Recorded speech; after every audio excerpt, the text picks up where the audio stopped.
Bonjour, bienvenue dans ce nouvel épisode de Vlogmas. Alors, je m'appelle Mélanie, vous êtes sur la chaîne Mélanie Mes Projets Couture et si vous me suivez depuis le début du mois de décembre, eh bien, un gros merci à vous.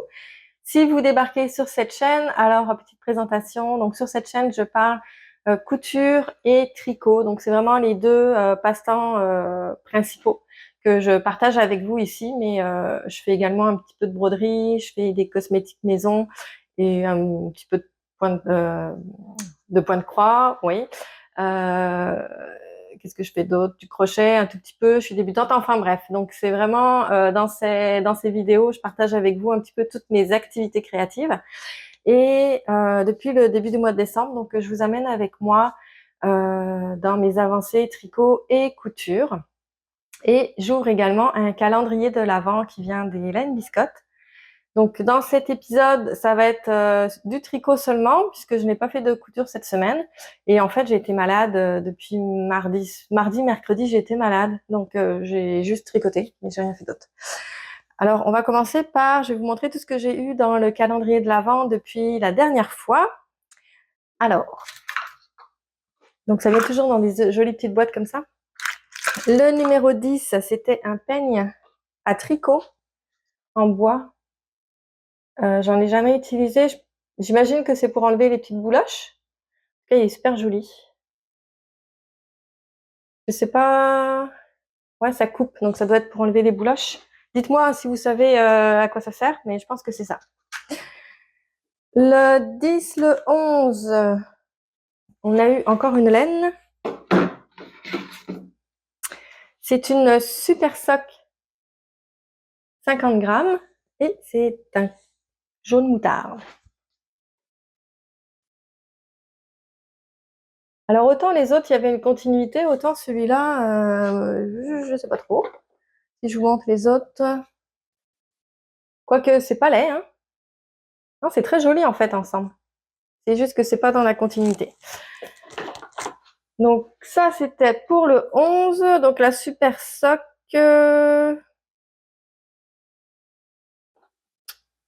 75% mérino, 15% nylon, je crois. J'ai eu également donc le 11, le 12. Excusez, je sors du champ, j'avais pas vu. Le 12, on a eu des petites étiquettes pour mettre sur les cadeaux tricotés main. Et elles sont super jolies. Alors on a les petites ficelles. On a les petites étiquettes. Regardez-moi comme elles sont belles.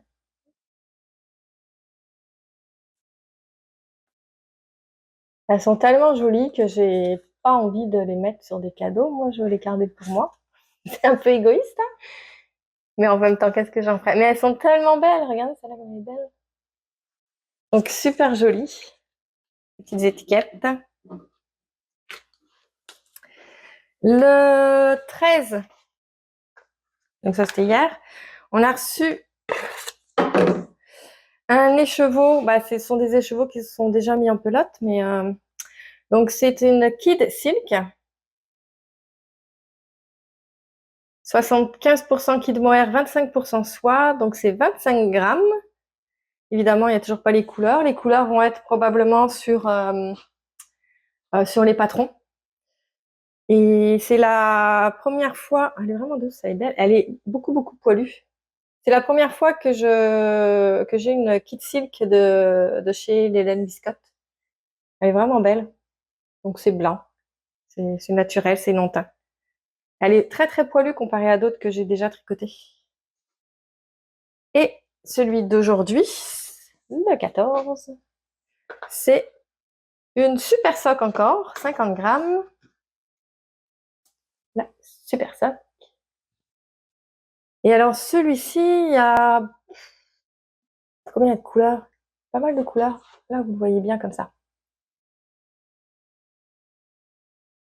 Il y a du gris qui tire vers le vert, du brun qui change en taupe.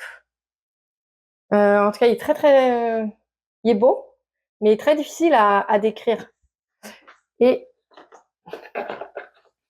Je n'avais pas vu, je sortais encore du champ, mais j'ai essayé de les mettre comme ça.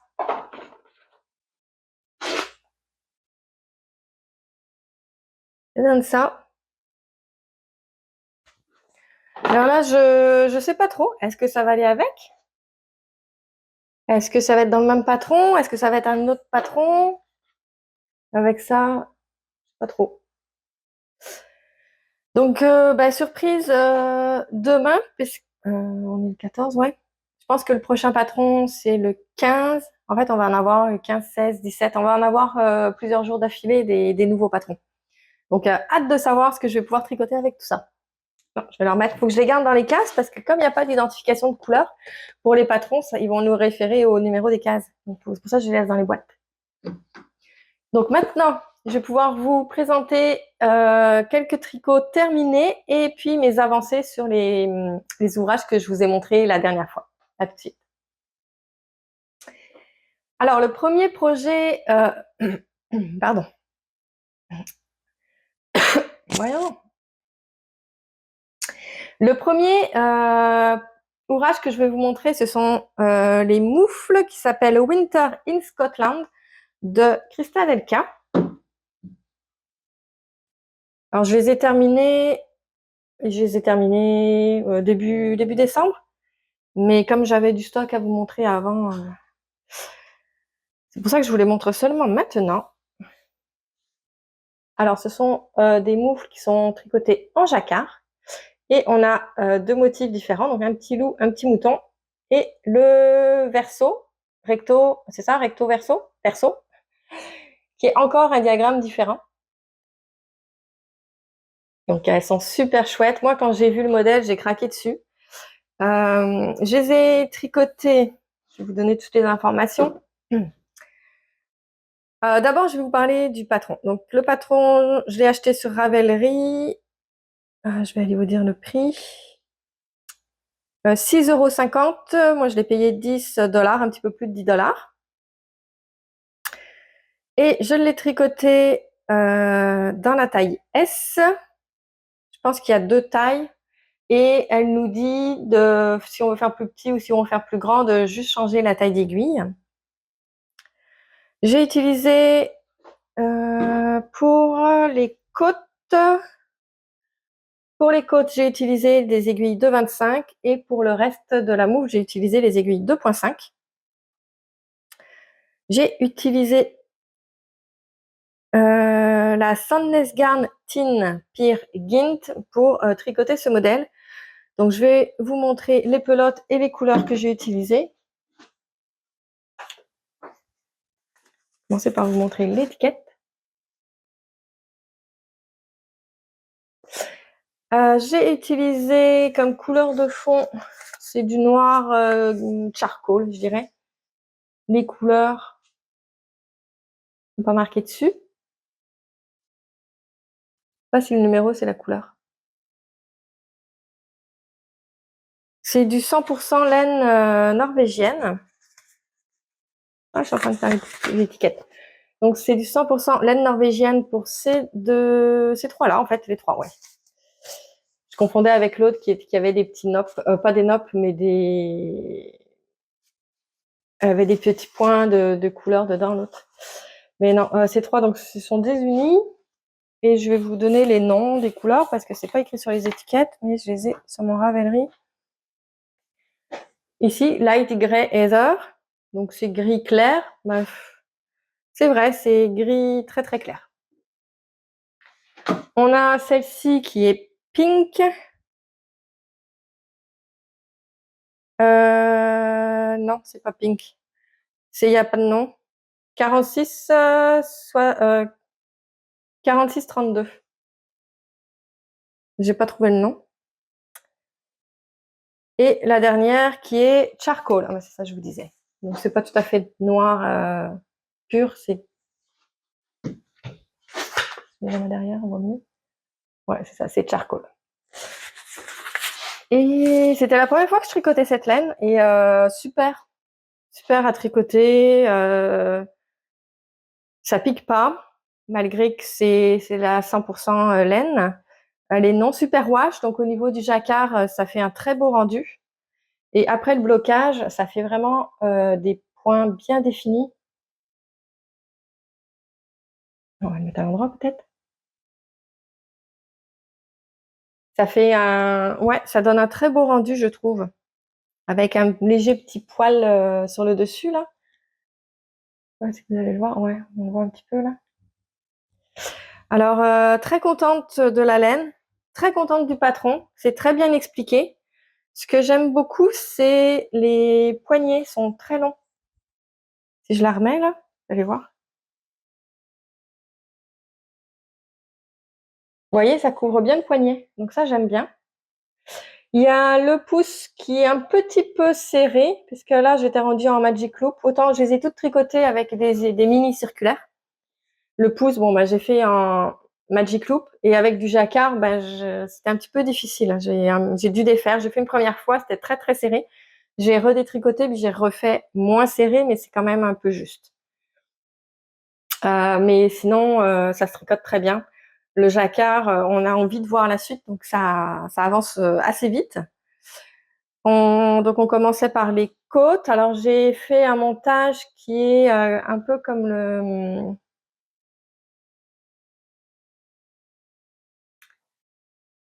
j'ai un blanc, le long tail Caston, mais en côte en côte 1-1. Donc une fois on fait d'une façon pour faire une maille en droit, ensuite on le fait à l'inverse pour faire une maille envers. Et il y a une vidéo tutoriel par Crystal LK. Donc vous pourrez, je pense, le trouver sur sa chaîne. Mais en fait le lien est dans, je pense que le lien est dans le patron, ou en tout cas il y avait une description de comment faire. C'était la première fois que je faisais ce montage et en fait j'ai bien aimé. Ça se fait super vite. Puis c'est quand même élastique, puis c'est très bien pour des côtes. Puis on termine au bout avec un grafting. Puis le pouce, par contre, lui, on le termine avec presque pas de mailles, puis on fait juste passer le fil dans les mailles qui restent et on vient serrer le tout. Alors on a des augmentations pour le pouce, mais en fait, on voit pas. On a quand même des petites augmentations ici, il me semble, pour le pouce, mais on voit pas du tout la démarcation. Donc vraiment très très très chouette modèle. Ah ben c'est ici là. On le voit ici, ça a grandi. Vous voyez ici là. Donc très chouette modèle. Quand je les ai montrés à ma mère, elle les aimait beaucoup. Elle les aimait beaucoup. Mais celles-ci, elles sont pour moi. Puis moi, j'en ai fait d'autres pour elle. Alors j'espère que les autres vont lui plaire. Je lui ai déjà envoyé. Là, ça y est, c'est parti. Mais ouais, elle les aimait beaucoup, beaucoup. Fait que bon, ça se peut qu'elle m'en demande pour l'année prochaine. C'est vrai qu'elles sont chouettes. Alors je les ai portées une fois et bah, c'est vrai qu'il fait froid quand même hein, au Québec. Donc s'il y a du vent, on sent un petit peu le frais. Mais quand je mets des moufles comme ça, je mets toujours des petits gants fins en dessous. Donc normalement, ça devrait aller. Puis là, donc je les ai portés une fois juste pour tester, pour pouvoir vous en parler. Mais après, j'attendais, je voulais pas les salir. Donc j'attendais pour pouvoir les remettre. Donc là, c'est chose faite, c'est présenté. Je vais pouvoir les mettre aujourd'hui. J'ai également tricoté. J'ai terminé mes chaussettes qui étaient dans le calendrier de l'Avent. Donc le modèle c'est After Eight. Donc c'est un modèle exclusif du calendrier de l'Avent d'Hélène Biscotte. Je l'ai tricoté avec la laine qui était offerte donc cette journée-là dans le calendrier. C'est une décapure. Donc c'est un mélange de mérinos et soie. J'ai plus les pourcentages. Je vous mettrai en dessous. Et donc la couleur, j'aime pas trop l'orange, comme je vous disais, mais finalement, bah, je les trouve pas mal. Ça donne quand même un beau résultat. Alors, elle se tricote super vite puisque c'est de l'ADK. Donc, on fait juste monter 48 mailles. On fait des côtes 1-1. Moi, j'ai fait des côtes semi-torse. Ensuite, on a une dentelle ici sur la tige. On a un talon en rang raccourci avec, c'est pas un talon en rang raccourci que j'avais déjà fait puisqu'on fait pas de Wrap and Turn. On vient relever une maille dans la maille suivante. C'est, comment on appelle ça? Une augmentation levée, je crois. Et ça donne ces petites barres ici qu'on voit là. C'était la première fois que je faisais un talon comme ça. Ensuite, au niveau du pied, donc c'est du jersey en dessous, la dentelle sur le dessus, et on termine avec un grafting. Alors, comme il y a juste 48 mailles, ça se tricote super vite. Je les ai tricotées en 3 jours, les deux. J'ai pas mes bloqueurs avec moi, je vais passer la main dedans pour vous montrer ce que ça donne, la dentelle. Alors, c'est chargé, hein, avec l'autorayant, puis la dentelle, mais c'est pas mal quand même. Alors, les chaussettes sont super douces, et c'est du bonbon sur le pied, en fait. C'est tellement doux, puis c'est moelleux. Comment vous dire? C'est moelleux parce que la laine est épaisse, elle est souple, et en plus, avec la texture de la dentelle, là, ça fait comme tout moelleux sur le pied, c'est vraiment chouette. Alors, c'est sûr que c'est un peu épais pour mettre dans des chaussures ordinaires, mais moi, dans mes bottes d'hiver, ben, c'est parfait. Ou pour rester à la maison, elles sont tellement douces. C'est vraiment une belle découverte, cette décapure. Je l'avais jamais tricotée avant, mais bah, ça donne envie. Puis en plus, pour faire des cadeaux, bah, c'est rapide, hein. Vous faites 2 chaussettes en 3 jours, peut-être, bon, 4 à la limite. Et puis ça fait un super beau cadeau. Donc très contente de ces chaussettes. Je vais passer vite sur où j'en suis dans les projets que je vous ai montrés la dernière fois. Donc je vous avais montré déjà celle-ci, c'est la Caribou Socks de The Petite Knitter. Alors c'est un patron disponible sur Ravelry au coût de 9$. J'avais tricoté celle-ci, je l'avais bloquée, comme je vous disais, pour être sûre de passer le pied dedans avant de tricoter ma deuxième.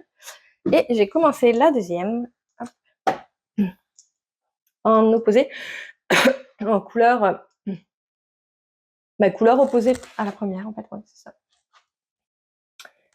Donc ça va aller comme ça. Alors ça se tricote bien. Comme je vous disais tout à l'heure, le jacquard, c'est addictif parce qu'on veut toujours, on se dit, allez, une rangée de plus, juste pour voir le motif avancer. Oups. Donc ça se tricote assez bien. Et je vous disais que la laine, alors j'utilise la Holst Garn Super Soft. Je vais montrer l'étiquette.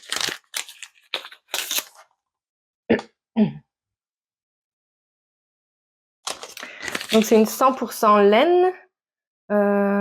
Donc celle-ci c'est Coffee. Coffee c'est le foncé.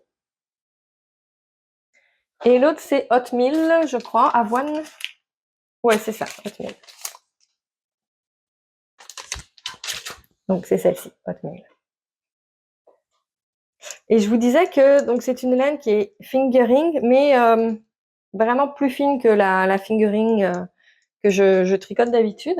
Donc j'ai décidé de la tricoter avec des aiguilles de 25 partout, même le jacquard. Alors en fait, je pense que je vous disais l'autre fois, je m'étais trompée. Je vous disais, j'avais fait la taille 72 mailles. Alors oui, c'est vrai, mais seulement à partir d'ici. Donc j'ai monté 64 mailles pour les côtes. J'ai fait les côtes 1-1. Et ensuite, à la première rangée du diagramme, j'ai fait des augmentations pour arriver à 72 mailles. Et j'ai gardé donc la même taille d'aiguille partout, sauf que ici, bah, c'est un petit peu plus grand. Et la laine, elle est mince, comment dire, elle contient encore de l'huile de filage. Donc ça, c'est spécifié, hein, quand vous achetez la laine. Normalement, dans la description, c'est spécifié.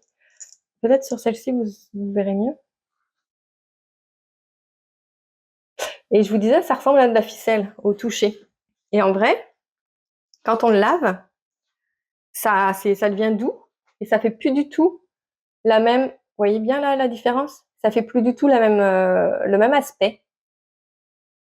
Donc quand on le tricote, on a l'impression que les points sont pas très définis, c'est pas soigné. Mais une fois que c'est lavé, vous voyez, on dirait que j'ai une petite erreur ici. Ben ouais, juste là. Ah ben, ça alors. Je vais vous montrer l'autre sens. Je t'avais pas vu. Ah, mon petit orignal. Mais on voit bien la différence là des deux. Donc ça, c'est après blocage et ça, c'est avant. Donc je devrais la finir dans quelques jours, celle-ci. Donc je vous en reparlerai. Donc je vous en reparlerai quand ça sera terminé. Et je voulais vous montrer mon autre projet. Donc c'est le Caribou. Donc lui, c'est le modèle pull. Et j'en suis ici. Alors c'est un modèle de The Petite Knitter. Et vous pourrez le trouver sur Ravelry au coût de 13 $. Et vous voyez comment j'ai avancé? Là, je suis avec de faire la tête du petit caribou. Je le tricote avec, je vous ai amené l'étiquette, avec la Plotulopie de Istex. Donc c'est de la laine 100% islandaise. Ce sont des plates. C'est pas en français, des galettes. Comment ils appellent ça? Unspun, je sais pas comment on dit. Wool. Donc c'est de la laine non filée. Bah oui, elle est filée, mais non, elle n'est pas filée. Non filée, douce et aérienne. Et c'est 100% laine vierge. Donc ce sont des plates de 100 grammes. Je vais vous laisser lire l'étiquette, comme ça vous allez comprendre de quoi je parle. Hop. Mon accent anglais n'est pas super. Les couleurs, elles sont pas ici. J'ai la dark brown et la light beige.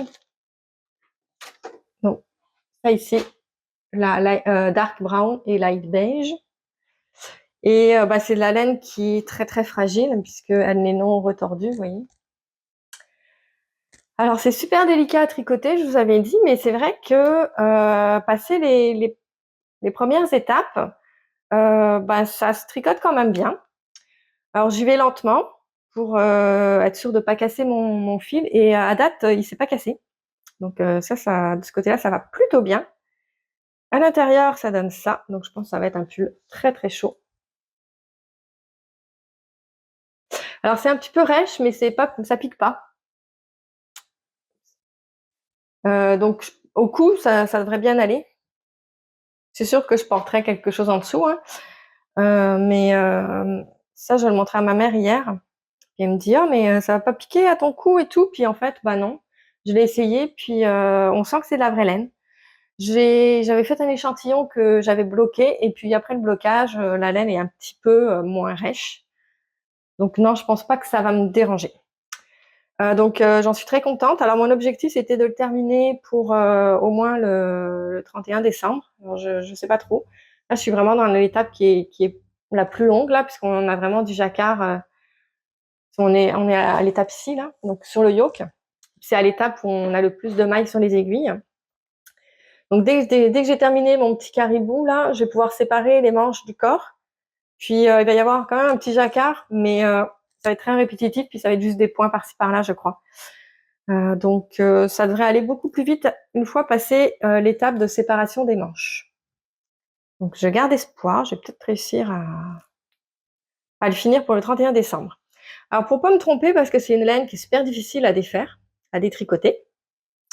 Donc j'ai mis des marqueurs ici, donc ça c'est 20 mailles. Donc ça c'est un diagramme, une fois une répétition du diagramme, une autre répétition du diagramme. Donc de cette façon, quand j'arrive à mon marqueur, là, je le vois tout de suite si je tricote. Si j'arrive à mon marqueur puis que je suis pas sur la bonne couleur là, ou le bon nombre de mailles de la même couleur, là je sais que je me suis trompée dans cette section. Donc si je dois détricoter, c'est 20 mailles seulement. Donc ça m'est arrivé de me tromper. Puis une chance, j'avais juste j'avais mes petits marqueurs. Donc j'ai tout de suite récupéré mon erreur. Et puis rien d'autre à dire sur ce modèle. Je le tricote en quelle taille moi déjà? J'ai pas marqué. Je pense que c'est la taille 3. Mon échantillon ne correspondait pas tout à fait. Donc j'ai décidé de faire la taille 3. Donc j'ai calculé le nombre de mailles, nombre de centimètres, etc. Un petit calcul en 3, un petit produit en croix. Par contre, quand je mesure sur mon tricot ici, comparé à mon échantillon, j'obtiens pas le même nombre de mailles que sur mon échantillon. Donc quand on tricote comme ça plus grand, c'est ça. C'est pas tout à fait pareil qu'un petit échantillon. Mais je pense que j'ai refait mes calculs avec ce que j'ai mesuré ici, puis je pense que ça va aller. Il y a le seul risque, c'est que le yoke ici descende un peu trop bas sous la manchure. C'est le seul risque qu'il y a au niveau de la longueur, mais au niveau du tour de poitrine et tout, ça devrait aller. Donc, je vous ai parlé de tout ce que je voulais vous présenter aujourd'hui. Donc, on est le week-end, donc je vais essayer de faire un petit peu de couture. Et puis, donc, si j'arrive à coudre aujourd'hui, peut-être que demain, vous aurez une vidéo sur la couture. Donc, sinon, eh bien, je vous retrouve... Est-ce que je vous retrouve en fin de journée? Bah, peut-être. Donc, je sais pas. Donc, si je vous retrouve en fin de journée, bah, je vous dis à tout de suite. Et puis sinon, bah, je vous dis à demain ou à bientôt. Bye bye.